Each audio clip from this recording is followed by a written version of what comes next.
Assalomu alaykum hurmatli tomoshabin. Bugungi videomizni albatta oxirgacha tomosha qiling. Chunki bu mavzu minglab oilalar, ayniqsa bolali oilalar uchun juda muhim. So'nggi paytlarda ko'pchilikni qiynayotgan savollar bor. Ya'ni O'zbekistonda bolalar nafaqasi kimlarga beriladi? Moddiy yordam olish uchun qanday talablar bor? Qancha miqdorda to'lanadi va qachon beriladi? Agar siz ham shu savollarga aniq va tushunarli javob izlayotgan bo'lsangiz, demak bu video aynan siz uchun. Videoni boshlashdan oldin bir kichkinagina iltimos. Agar bu mavzu sizga qiziq bo'lsa, hoziroq like bosib qo'ying va kanalimizga obuna bo'ling. Chunki biz bu yerda har kuni foydali, rasmiy manbalarga asoslangan yangiliklarni joylab boramiz. Diqqat qiling, O'zbekistonda bolalar nafaqasi va moddiy yordam kimlarga qancha to'lanadi? Bolalar nafaqasi va moddiy yordam tayinlashda bir necha talablar bor.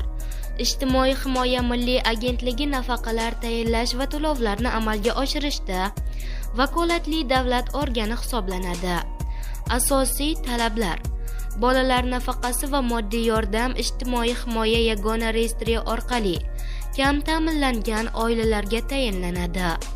Mazkur mablag'larni olish uchun murojaatchining har bir oila a'zosiga to'g'ri keladigan daromad minimal iste'mol xarajatlari 648 ming so'mdan kam bo'lishi lozim. Bolalar nafaqasi va moddiy yordam tayinlashda arizachining mehnatga layoqatli oila a'zolari band bo'lishlari yoki mehnat organlariga murojaat qilgan bo'lishlari kerak. Shu bilan birga talabgordan bittadan ko'p ko'chmas mulki, natural ko'chmas mulki, yangi avtomashinasi, bankda katta miqdordagi depozitlari va qimmatli qog'ozlari bo'lmasligi ham inobatga olinadi. Yangi tartib: O'zbekistonda 2024-yilning 1-mayidan boshlab MyGov.uz portali orqali bolalar nafaqasi yoki moddiy yordam uchun onlayn ariza berish imkoniyati yaratildi. Bolalar nafaqasi yoki moddiy yordam olish uchun ariza berish, ularni ko'rib chiqish, tayinlash va to'lashning amaldagi tartibi saqlab qolingan holda yana bir qo'shimcha tartib joriy etildi. Unga ko'ra, endilikda arizachi mahalla fuqarolar yig'iniga tashrif buyurib, Inson ijtimoiy xizmatlar markazi direktori nomiga ariza bilan murojaat qilishi mumkin. Umuman olganda, har ikkala usulda topshirilgan arizalar bir xil muddatda va bir xil mezonlar asosida ko'rib chiqiladi. Qancha to'lanadi? Hozirda bolalar nafaqasi miqdori oilada 3 yoshgacha bo'lgan bir bola uchun 325 ming so'm.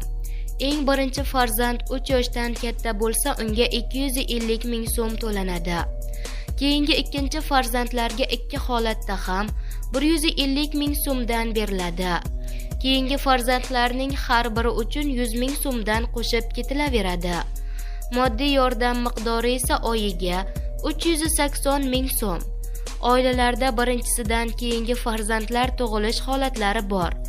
Amaldagi tartibga binoan yangi tug'ilgan chaqaloq to'g'risidagi ma'lumotlar FHDY organining axborot tizimidan onlayn va avtomat tarzda olinadi. Ya'ni, fuqarolar yangi farzandi tug'ilgach bolalar nafaqasini qayta hisoblash bo'yicha murojaat qilmaydi. Bola tug'ilgan sanada ma'lumotlar avtomat ravishda dasturga keladi.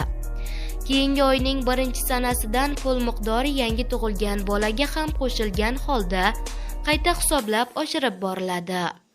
Eslatib o'tamiz, ijtimoiy to'lovlar bilan bog'liq barcha savollarga tuman yoki shaharlardagi inson ijtimoiy xizmatlar markazlariga murojaat qilish mumkin, deyiladi xabarda. Xullas do'stlar, bugun sizlar bilan O'zbekistonda bolalar nafaqasi va moddiy yordam masalasini eng muhim jihatlari bilan ko'rib chiqdik.